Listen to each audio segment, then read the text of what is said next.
Sampah antariksa memasuki atmosfer bumi hampir setiap hari.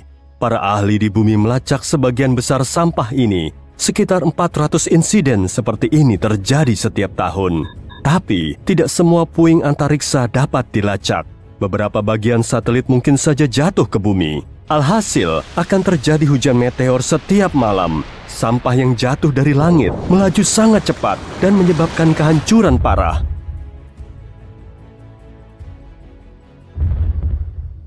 Untungnya, semua ini tidak terjadi. Hanya sedikit orang yang pernah melihat jatuhnya puing-puing antariksa.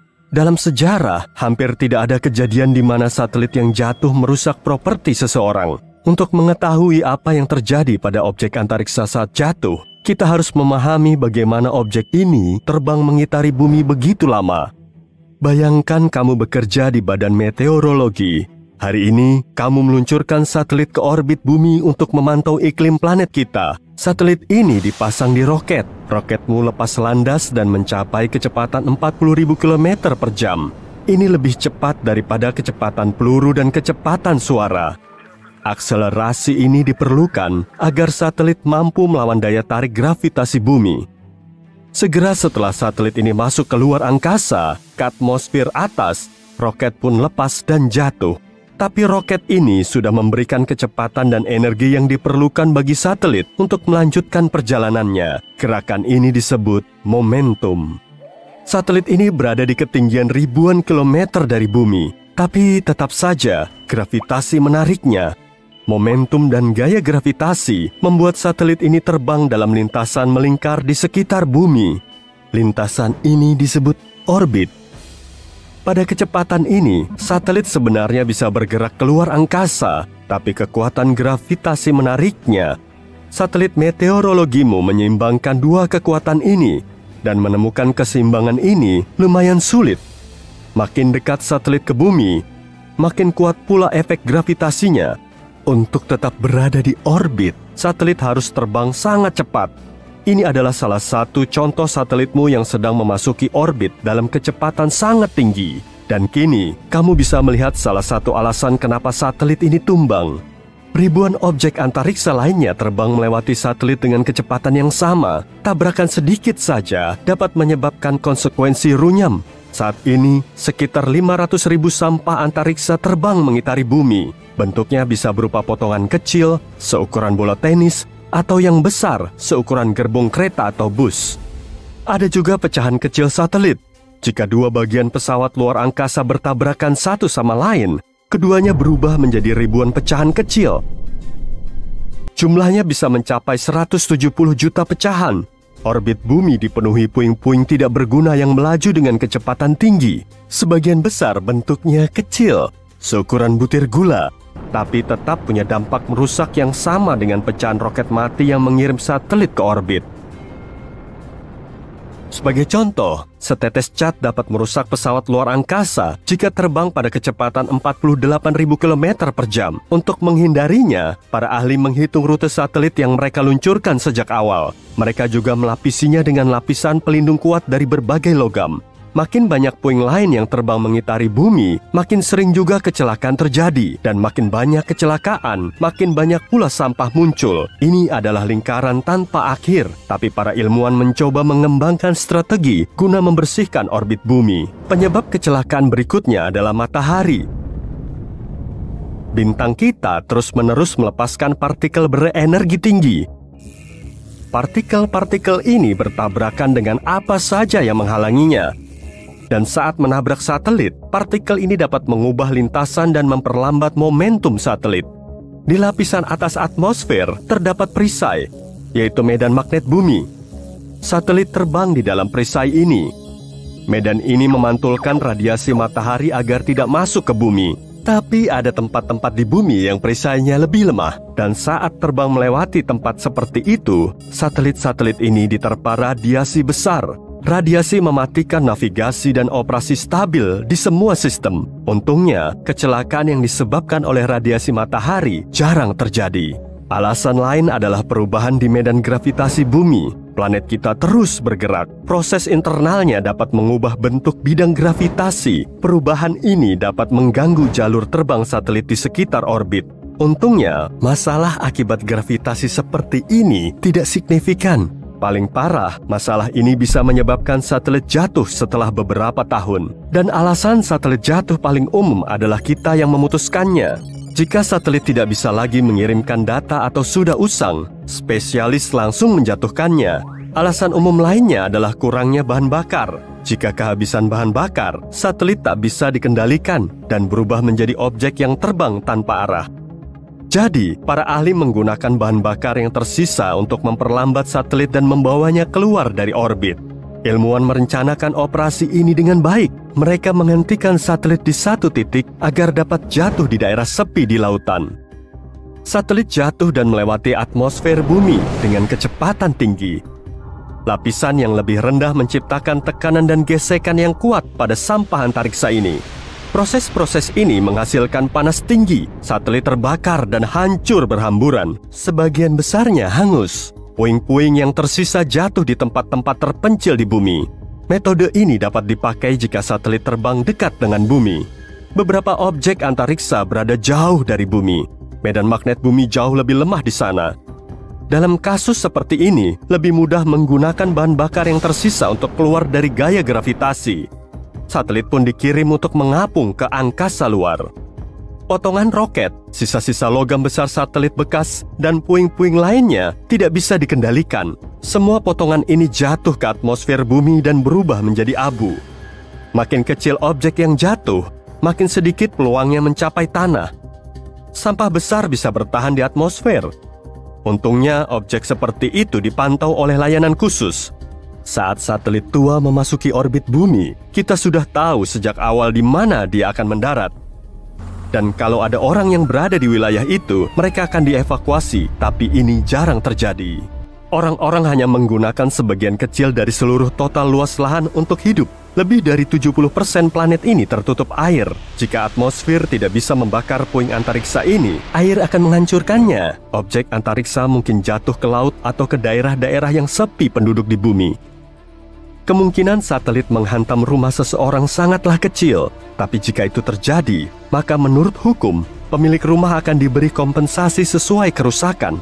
Di negara manapun kita tinggal, perusahaan yang membangun satelit yang bersangkutan akan bertanggung jawab. Perusahaan ini berkewajiban membayar semua kerugian. Sampah antariksa yang jatuh punya lokasi favorit. Tempat ini bahkan disebut kuburan satelit. Point Nemo adalah tempat spesial di samudera dunia yang paling jauh dari dataran manapun di bumi. Tempat itu sangat sulit dijangkau dan keluar dari sana juga sama sulitnya. Kalau kamu terdampar di tempat ini, kamu perlu berlayar lebih dari 1.600 km untuk sampai ke pulau terdekat. Selain itu, jarak tempat ini ke Stasiun Luar Angkasa Internasional atau ISS lebih pendek dibanding daratan terdekat. Kalau kamu berada di kapal di Point Nemo tanpa bahan bakar dan radio, kamu perlu memikirkan sinyal apa yang harus dikirim ke langit. Astronaut di ISS mungkin melihatmu dan memberitahu lokasimu ke penjaga pantai.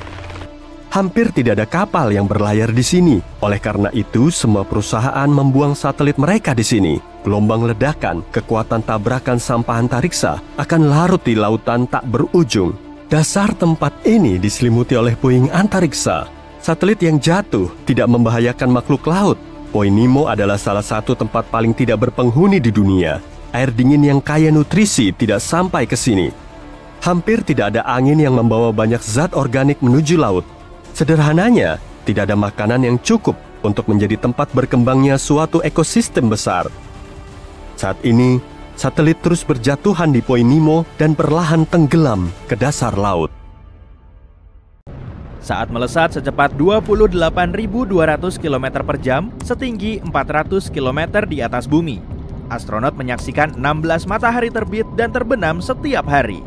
Fenomena ini mereka saksikan sambil melayang-layang di dalam kotak bersama dengan orang lain agar bisa bertahan hidup. Salah satu tantangan terbesar manusia saat berada di luar bumi, yaitu tubuh kita akan ngerasa kurang nyaman. Tentu saja, cuma segelintir orang yang tahu banyak soal ini. Salah satunya adalah astronot NASA yang telah menghabiskan waktu hampir setahun di Stasiun Luar Angkasa Internasional. Tepatnya dari tahun 2015 sampai 2016. Namanya Scott Kelly. Seperti astronot lain, Scott menjalankan tugasnya sebagai subjek uji dalam penelitian efek perjalanan luar angkasa pada tubuh manusia. Tapi bedanya, Scott punya kembaran identik bernama Mark, yang juga seorang astronot. Dengan ini, para peneliti punya kesempatan langka untuk memantau kedua kembaran saat mereka berada di lingkungan yang berlainan. Salah satu di antara mereka berada di bumi dan satunya lagi 400 km di atasnya.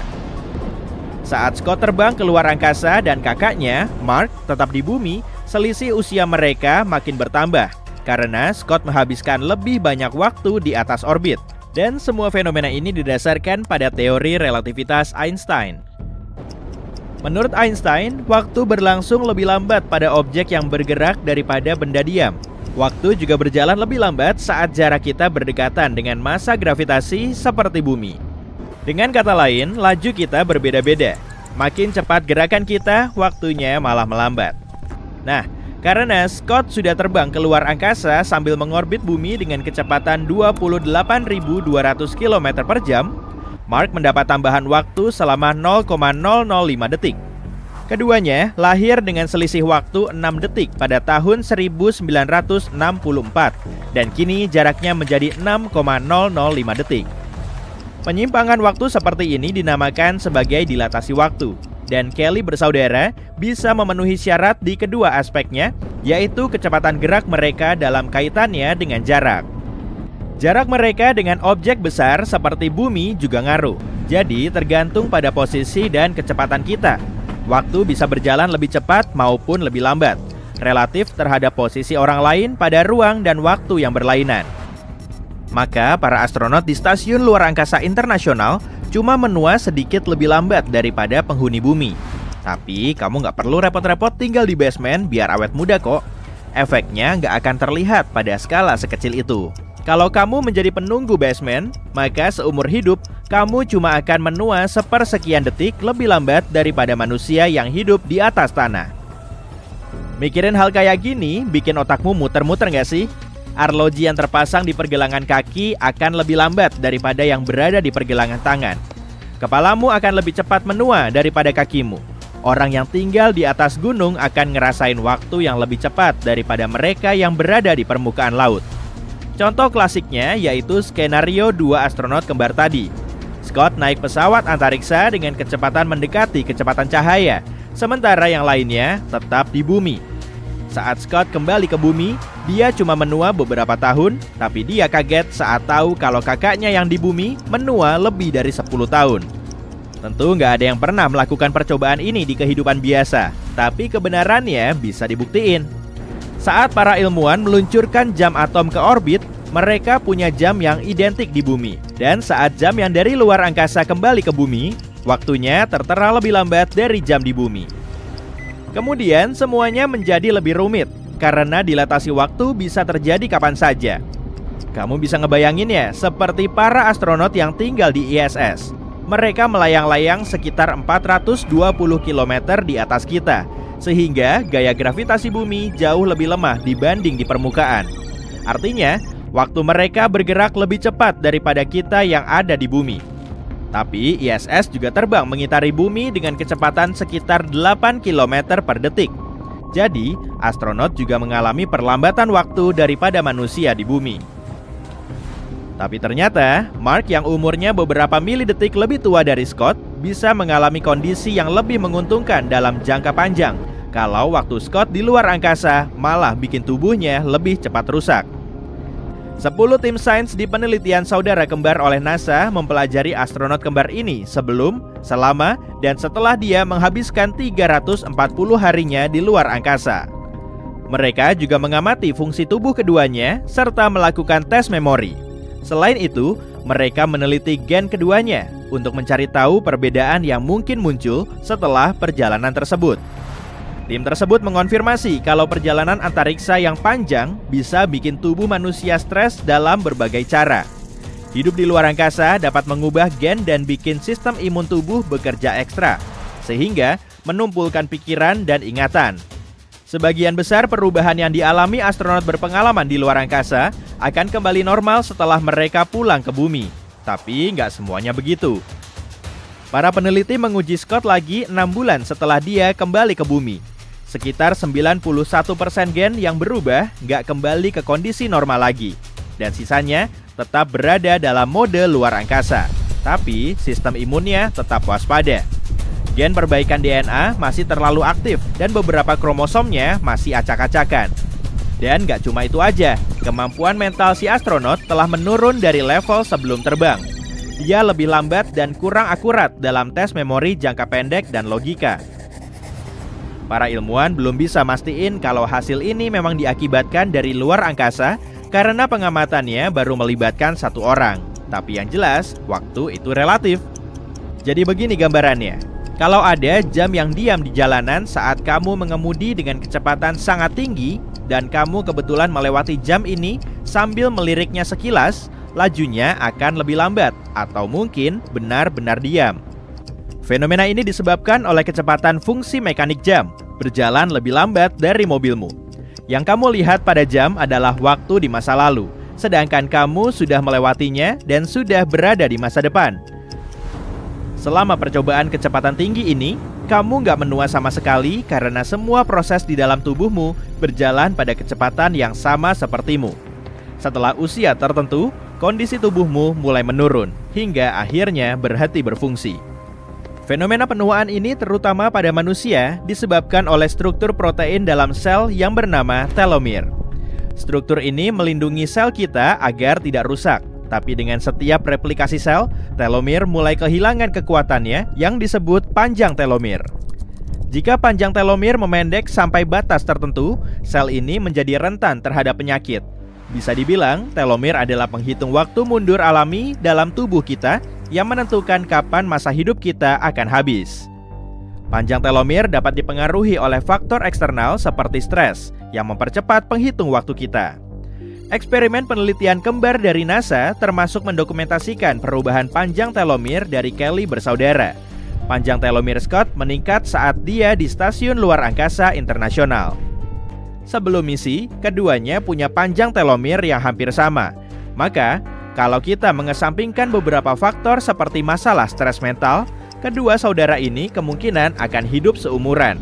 Tapi saat Scott mengorbit bumi, telomernya hampir mencapai 14,5% lebih panjang.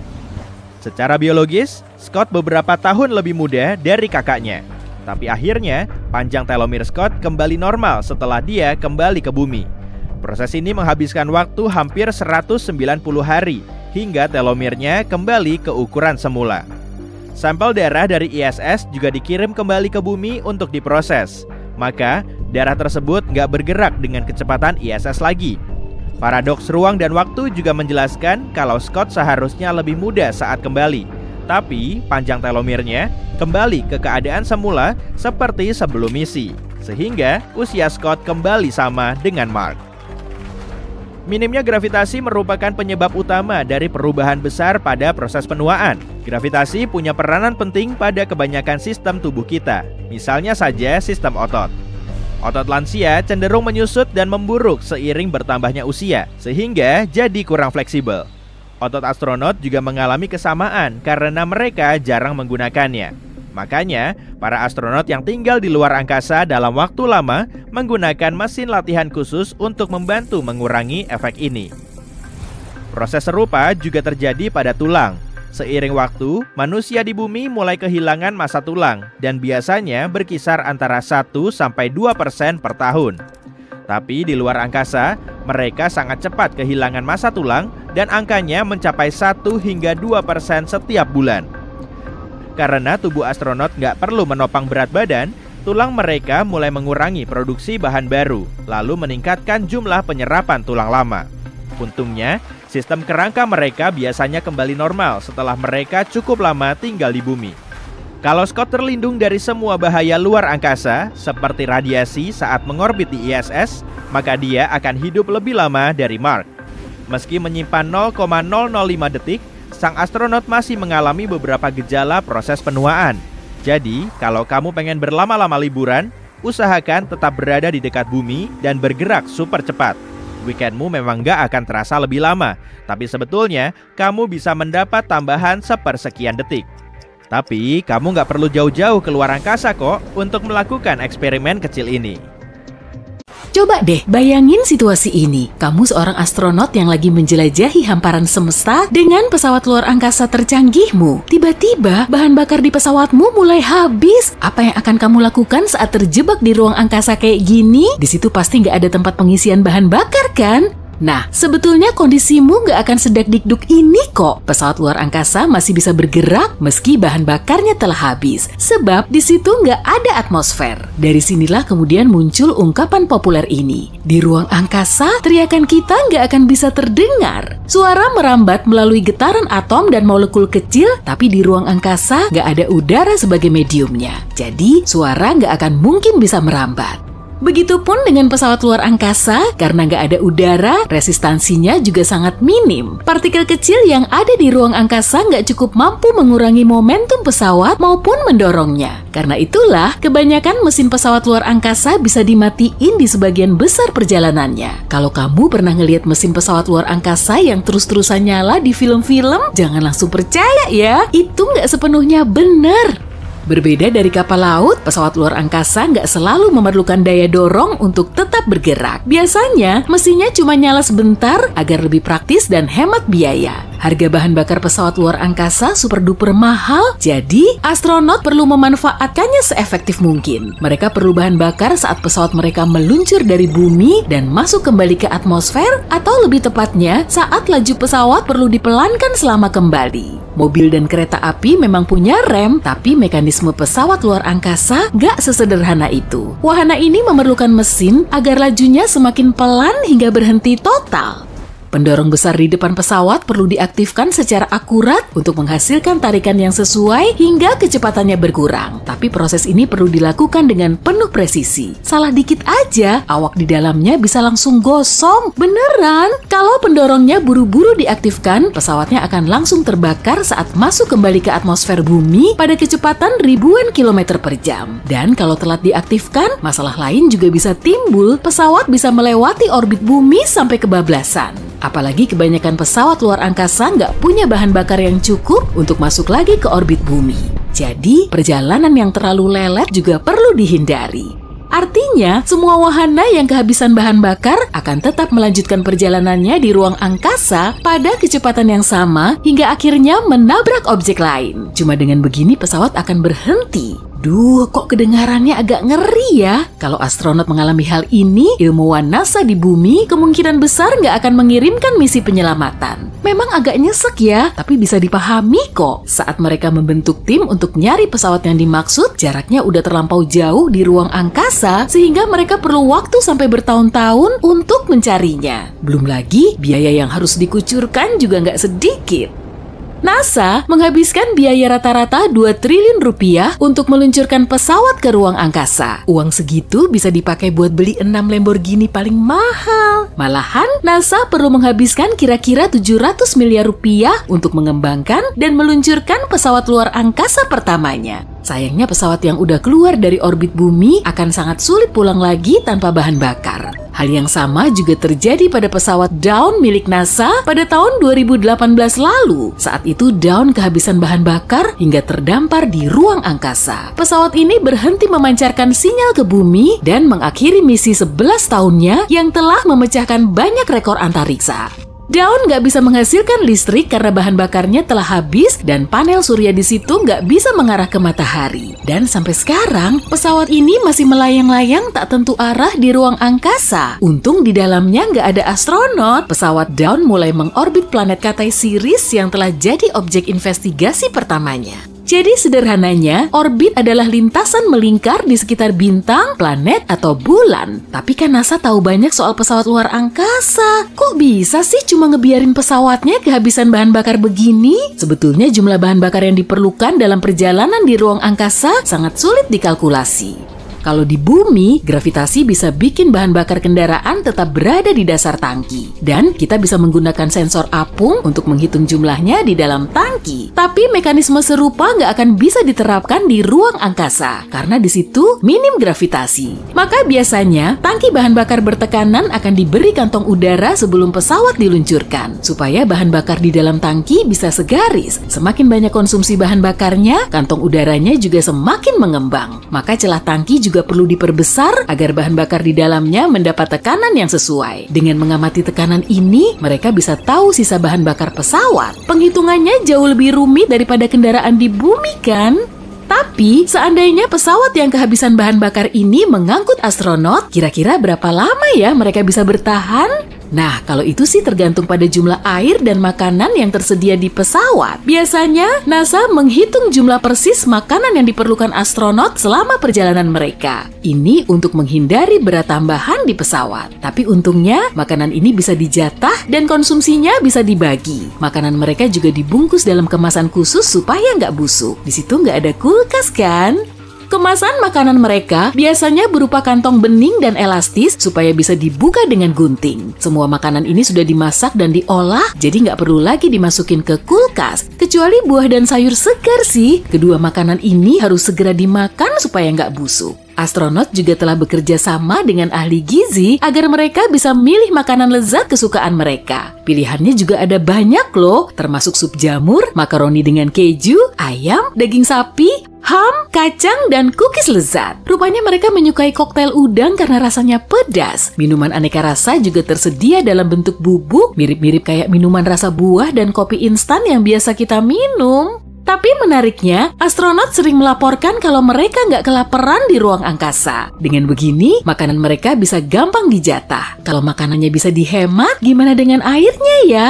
Benda apapun yang diangkut ke ruang angkasa memerlukan biaya yang mahal. Dan bobot air cukup berat, pasti biayanya juga mahal kan? Makanya air nggak bisa terus-terusan diangkut ke ruang angkasa. Untuk mencukupi kebutuhan air, astronot punya sistem air yang sangat kompleks. Caranya, dengan ngumpulin tiap tetes air di sekitar mereka yang aman dikonsumsi, termasuk air bekas yang didaur ulang. Jadi mereka minum air yang difilter dari air bekas mandi, proses pernafasan, sel bahan bakar pesawat luar angkasa, keringat, dan sebagainya. Tapi tenang aja, air ini aman dikonsumsi kok. Air di dalam pesawat luar angkasa harus melalui proses filter yang panjang. Mulai dari filter untuk ngilangin partikel dan debu, kemudian melewati bidang multifiltrasi, berisi zat penghilang kotoran, hingga proses penghilangan senyawa berbahaya untuk membasmi virus dan bakteri jahat. Di dalam pesawat juga tersedia tandon air untuk berjaga-jaga saat kondisi darurat. Stasiun Luar Angkasa Internasional juga menyimpan cadangan air sekitar 2.400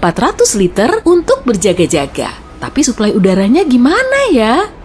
Sumber utama oksigen di pesawat luar angkasa berasal dari elektrolisis air. Sistem mantul ini memanfaatkan listrik dari panel surya pesawat untuk memecah molekul air menjadi gas hidrogen dan oksigen. Tapi seperti yang terjadi pada daun NASA, panel surya nggak akan bisa mengarah ke matahari tanpa dialiri listrik. Jadi sistem oksigennya akan mati. Meski begitu, di dalam tangki penyimpanan bertekanan masih ada oksigen. Suplai cadangan ini memang dirancang untuk menghadapi kondisi darurat.